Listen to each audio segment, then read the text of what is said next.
ছবি নিয়ে দাঁড়িয়ে দাঁড়িয়ে আর ঘুরে বেড়ানো নয়, ছবির মানুষকে এবার ফিরে পাওয়ার জন্য সরকারের কাছে আকুল আবেদন জানিয়েছে গুম অপহরণের শিকার কোটা সংস্কার আন্দোলনের অন্যতম সমন্বয়ক হাসনাত আব্দুল্লাহ। আমাকে কেউ বাঁচান, আমাকে মেরে ফেললো, আমাকে কেউ বাঁচান বুলবুল ভাই, আমি আপনার। তখন যদি আমার কথাটা শুনতো তাই আহত হতো না। আমি বলছি আমি বিচার করবো, আমি বিচার করতে পারছি, আল্লাহ আমাকে সেই সুযোগ।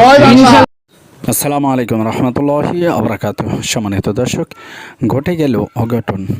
ব্রেকিং নিউজ এই মুহূর্তে সবচেয়ে বড় তাজা খবর হচ্ছে, আপনারা সকলেই জানেন যে 5ই আগস্টে সাবেক প্রধানমন্ত্রী শেখ হাসিনা দেশ ছেড়ে পালিয়ে যাওয়ার পরে দেশের সংস্কার ও রাষ্ট্রের অবকাঠামোকে নতুন করে সাজানোর জন্য ডক্টর ইউনূসের নেতৃত্বে একটি উপদেষ্টা কমিটি গঠন করা হয়, যেখানে তারা রাষ্ট্রকে আরও সুন্দর ও সুশীলভাবে সাজিয়ে নতুন করে একটি দেশ গঠন করার ক্ষেত্রে সবচেয়ে গুরুত্বপূর্ণ ভূমিকা পালনের জন্য সবচেয়ে বেশি উদ্গ্রীব ও সচেষ্ট ছিলেন।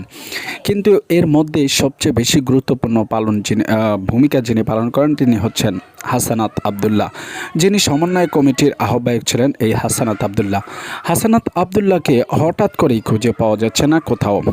এরই মধ্যে হঠাৎ একটি ফোন কল রেকর্ড ভাইরাল হয়ে গিয়েছে, যেখানে শোনা যায় যে তাকে বাঁচাতে বলা হয়েছে, তাকে গুম করা হয়েছে, তাকে মারার চেষ্টা চলছে।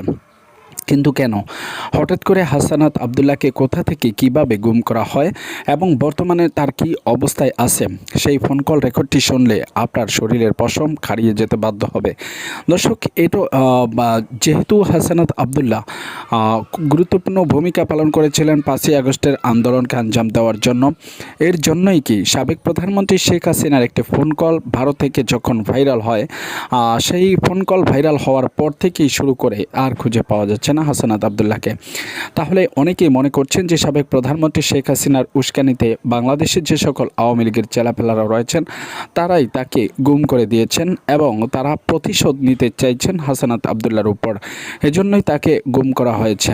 তবে তুলে ধরা যে হাসানাত আব্দুল্লাহর যে ফোন কল রেকর্ডটি ভাইরাল হয়েছে, সেখানে বলতে শোনা যায় যে কত টাকার বিনিময় হলে তারা তাকে ছেড়ে দিবে এবং টাকার জন্য তারা তাকে খুন করতে চাইছেন। আসলে এটা কতটুকু বাস্তব কিংবা কতটুকু সঠিক, সে ব্যাপারে আপনাদের কোনো মন্তব্য জানা থাকলে অবশ্যই জানাবেন কমেন্টস বক্সে। আর দর্শক, এরকম নিত্য নতুন ভিডিও পেতে হলে অবশ্যই চ্যানেলটিকে সাবস্ক্রাইব করে পাশে রাখা বেল বাটনটি অন করে দেবেন, তাহলে প্রত্যেক মুহূর্তের আপডেট নিউজগুলো পৌঁছে যাবে আপনাদের কাছে। তো দর্শক, যদি আমাদের চ্যানেলে নতুন হয়ে থাকেন চ্যানেলটিকে সাবস্ক্রাইব করে রাখবেন, আর যদি এরকম ভিডিও সবসময় পেতে চান একটি লাইক দিয়ে দেখতে থাকুন সম্পূর্ণ ভিডিওটি।